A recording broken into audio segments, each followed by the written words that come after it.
National ಟಿವಿಯ ಸಮಸ್ತ ಪ್ರೇಕ್ಷಕರಿಗೆ ಈ ವಿಶೇಷವಾದಂತಹ ಒಂದು ವರ್ಷ ಭವಿಷ್ಯದ ಕಾರ್ಯಕ್ರಮಕ್ಕೆ ಆತ್ಮೀಯವಾದ ಸ್ವಾಗತ. ಇವತ್ತಿನ ವಿಡಿಯೋನಲ್ಲಿ 2024ರ ವರ್ಷ ಭವಿಷ್ಯವು ಯಾವ ರೀತಿಯಾಗಿರುತ್ತೆ ಅನ್ನುವಂತಹ ಮಾಹಿತಿಯನ್ನು ತಿಳ್ಕೊಳ್ಳೋಣ. ಎಲ್ಲ ವೀಕ್ಷಕರಿಗೂ 2023 ಕಳೆದು 24 ಹೊಸ ವರ್ಷ, ಕ್ಯಾಲೆಂಡರ್ನ ಹೊಸ ವರ್ಷಕ್ಕೆ ಕಾಲಿಡ್ತಾ ಇದ್ದೀವಿ. ನಿಮ್ಮೆಲ್ಲರಿಗೂ ಕ್ಯಾಲೆಂಡರ್ ಹೊಸ ವರ್ಷದ ಹಾರ್ದಿಕ ಶುಭಾಶಯಗಳು.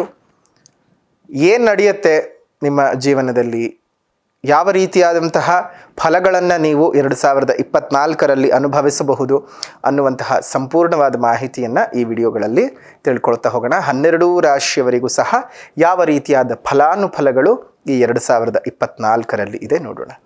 2023ರಲ್ಲಿ ಹಲವು ಜನಗಳು ಹಲವು ಸಂಕಷ್ಟಗಳನ್ನು ಎದುರಿಸಿದ್ದಾಗಿದೆ. ಆದರೆ 2024ರಲ್ಲಾದರೂ ನಿಮ್ಮ ಬದುಕಿನಲ್ಲಿ ಹೊಸ ಹೊಂಬೆಳಕು ಮೂಡಿಬರುತ್ತಾ, ಹೊಸ ಜೀವನ ಶುರು ಮಾಡೋದಕ್ಕೆ ಸಾಧ್ಯವಾಗುತ್ತಾ ಅನ್ನುವಂತಹ ಮಾಹಿತಿಗಳನ್ನು ತಿಳ್ಕೊಳ್ಳೋಣ.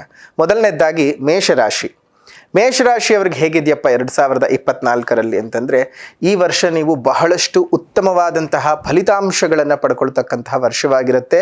ಅದು ಪಾಸಿಟಿವ್ ಆಗಿರ್ತಕ್ಕಂತಹ ಫಲಿತಗಳೇ ನಿಮಗೆ ಬರುವಂತಹದ್ದು. ನಿಮಗೆ ನೋಡಬಹುದು, ಗ್ರಹಸ್ಥಿತಿಗಳನ್ನು ಗಮನಿಸಿದ ಸಂದರ್ಭದಲ್ಲಿ ವರ್ಷ ಪ್ರಾರಂಭವಾದಂತಹದ್ದು ಧನುರ್ಲಗ್ನದಲ್ಲಿ ಪ್ರಾರಂಭವಾಗುತ್ತೆ, ಸಿಂಹ ರಾಶಿಯಲ್ಲಿ ಪ್ರಾರಂಭವಾಗುತ್ತೆ. ನಿಮಗೆ ರಾಶಿಯಲ್ಲಿ ಮತ್ತು ರಾಶಿಯ ಮುಂದಿನ ಸ್ಥಾನದಲ್ಲಿ 1 ಮತ್ತು 2ನೇ ಮನೆಯಲ್ಲಿ ಗುರು ಸಂಚಾರ ಮಾಡುವಂಥದ್ದು, 12ನೇ ಮನೆಯಲ್ಲಿ ರಾಹು, 11ನೇ ಮನೆಯಲ್ಲಿ ಶನಿ, ಅದೇ ರೀತಿಯಾಗಿ 6ನೇ ಮನೆಯಲ್ಲಿ ಕೇತು, 8ರಲ್ಲಿ ಬುಧ ಮತ್ತು ಶುಕ್ರರು, 9ರಲ್ಲಿ ಕುಜರವಿಯ ಸಂಚಾರವು ವರ್ಷದ ಆದಿಯಲ್ಲಿ ಇರುತ್ತೆ. ಅದಾದ ನಂತರ ಸ್ಥಾನಗಳು ಬದಲಾವಣೆ ಆಗ್ತಾನೆ ಹೋಗುತ್ತೆ. ಈ ಬದಲಾವಣೆಗಳ ಸ್ಥಿತಿಗತಿಗಳಿಂದ ಯಾವ್ಯಾವ ಫಲಗಳನ್ನು ಮೇಷರಾಶಿಯವರು ಪಡ್ಕೊಳ್ಬಹುದು ನೋಡೋಣ. ಶಿಕ್ಷಣ ಕ್ಷೇತ್ರದಲ್ಲಿ ತುಂಬ ದೊಡ್ಡ ಬದಲಾವಣೆಯನ್ನು ನೋಡೋದಕ್ಕೆ ನೀವು ಸಾಧ್ಯವಾಗುತ್ತೆ. ಏನಾದರೂ ತುಂಬ ವರ್ಷಗಳಿಂದ ಸರಿಯಾಗಿ ಓದೋದಕ್ಕೆ ಸಾಧ್ಯವಾಗದೇ ಇದ್ದು ಈ ವರ್ಷ ಏನಾದರೂ ಪ್ರಯತ್ನ ಮಾಡಬೇಕು ಹೈಯರ್ ಎಜುಕೇಷನ್ಗೆ ಅಂದರೆ ಖಂಡಿತವಾಗ್ಲೂ ಪ್ರಯತ್ನಿಸಿ, ಒಳ್ಳೆ ಬೆಳವಣಿಗೆಗಳು ನಿಮಗೆ ಇದ್ದಾವೆ.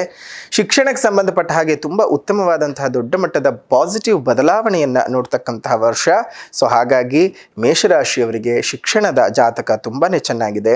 ಇನ್ನು ಮದುವೆ ಆಗತ್ತಾ ಅಂತಂದರೆ ನೋಡಿ, ಗುರುಬಲ ನಿಮಗೆ ಮೇವರೆಗೂ ಇಲ್ಲ, ಆದರೆ ಗುರುವೀಕ್ಷಣೆ ನಿಮ್ಮ ಸಪ್ತಮ ಸ್ಥಾನದ ಮೇಲಿದ್ದು ಮೇ ನಂತರ ನಿಮಗೆ ಗುರುಬಲವೂ ಸಹ ಬರ್ತಾ ಇರೋದ್ರಿಂದ ನಿಮಗೇನಾಗತ್ತೆ, ಒಳ್ಳೆ ರೀತಿಯಾದಂತಹ ಬೆಳವಣಿಗೆಗಳು ನಿಮಗೆ ಮದುವೆ ಸಂಬಂಧಪಟ್ಟ ಹಾಗೆ ಆದಿಯಿಂದ ಅಂತ್ಯದವರೆಗೂ, ಅಂದರೆ ವರ್ಷದ ಪ್ರಾರಂಭದಿಂದ ಹಿಡಿದು ವರ್ಷದ ಕೊನೆಯವರೆಗೂ ಸಹ ನಿಮಗೆ ಮದುವೆ ವಿಚಾರದಲ್ಲಿ ಒಳ್ಳೆಯ ಏಳಿಗೆಗಳು, ಒಳ್ಳೆ ರೀತಿಯ ಸಂಗಾತಿ ಸಿಗ್ತಕ್ಕಂತಹದ್ದು ಈ ರೀತಿಯಾಗಿ ಆಗತ್ತೆ. ಅದೇ ರೀತಿಯಾಗಿ ಹಣಕಾಸಿನ ವಿಚಾರವನ್ನು ಗಮನಿಸಿದಾಗ 2024 ನಿಮಗೆ ಆರ್ಥಿಕ ವರ್ಷದ ಭಾಗ್ಯೋದಯದ ಕಾಲ ಅಂತಲೇ ಹೇಳಬಹುದು. ಬಹಳ ದೊಡ್ಡ ಮಟ್ಟದಲ್ಲಿ ಆರ್ಥಿಕ ಬದಲಾವಣೆಯ ಸ್ಥಾನಮಾನಗಳನ್ನು ನೀವು ನೋಡ್ತೀರಿ. ಹಣಕಾಸುಗಳು ನಿಮಗೆ ಅತ್ಯಧಿಕವಾಗಿ ಹರಿದು ಬರೋದಕ್ಕೆ ಶುರುವಾಗುತ್ತೆ. ಅದೇ ರೀತಿಯಾಗಿ ಒಂದಿಷ್ಟು ಶೇಖರಣೆಯನ್ನು ಮಾಡ್ಕೊಳ್ತೀರಿ, ಸಂಪನ್ಮೂಲಗಳ ಕ್ರೋಢೀಕರಣವೂ ಸಹ ನಿಮಗೆ ಆಗತ್ತೆ. ಹಣಕಾಸಿನ ಒಂದು ತುಂಬ ಚೆನ್ನಾಗಿರುವಂತಹ ಸ್ಟೇಟಸನ್ನು ನೀವು ಅನುಭವಿಸ್ತೀರಿ. ಆದರೆ ಒಂದು ವಿಚಾರದಲ್ಲಿ ಏನು ಜಾಗ್ರತೆ ಮಾಡಬೇಕು ಹಣಕಾಸಿನ ವಿಚಾರದಲ್ಲಿ ಅಂದರೆ, ಯಾರ್ಯಾರನ್ನು ನಂಬಿ ನೀವು ಹಣ ಕೊಡೋದು, ಹಣ ತಗೊಳ್ಳೋದು, ಯಾರಿಗೋ ಶ್ಯೂರಿಟಿ ಹಾಕೋದು, ಇಂತಹ ಕೆಲಸಗಳನ್ನು ಮಾಡೋದಕ್ಕೆ ಹೋಗೋದು ಬೇಡ. ಅದರಿಂದನೇ ನಿಮಗೊಂದಷ್ಟು ಕೆಡುಕುಗಳು ಉಂಟಾಗತ್ತೆ, ತಾಪತ್ರಯಗಳು ಉಂಟಾಗತ್ತೆ. ಜಾಗ್ರತೆಯಾಗಿರೋದು ತುಂಬಾ ಒಳ್ಳೆಯದು.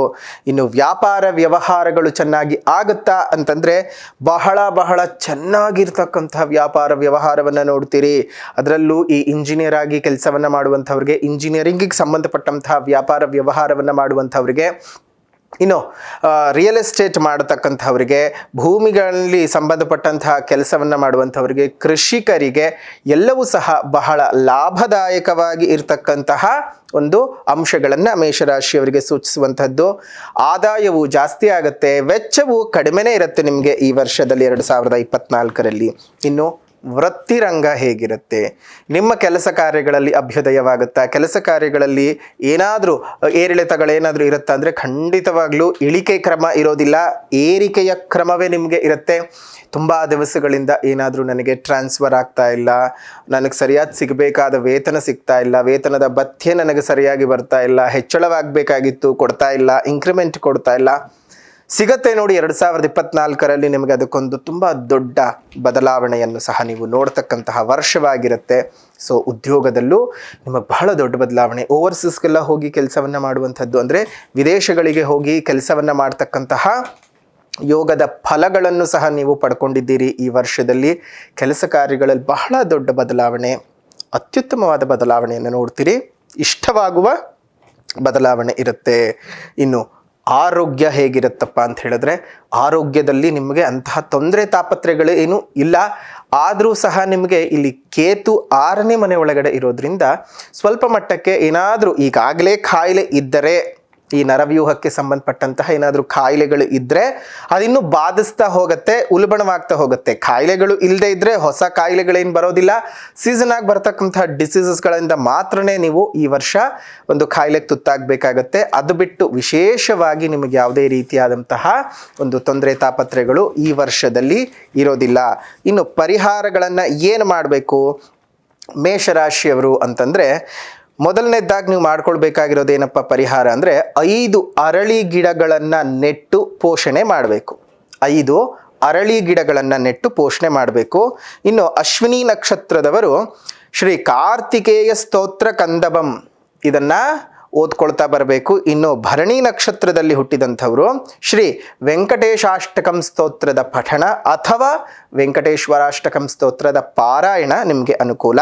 ಇನ್ನು ಕೃತಿಕಾ ನಕ್ಷತ್ರದಲ್ಲಿ ಹುಟ್ಟಿದಂಥವರು ಶ್ರೀ ರಾಮರಕ್ಷಾ ಸ್ತೋತ್ರದ ಪಠಣವನ್ನು ಮಾಡಿ ಅಥವಾ ಪಾರಾಯಣವನ್ನು ಮಾಡಿ ತುಂಬ ಅನುಕೂಲವಾಗುತ್ತೆ.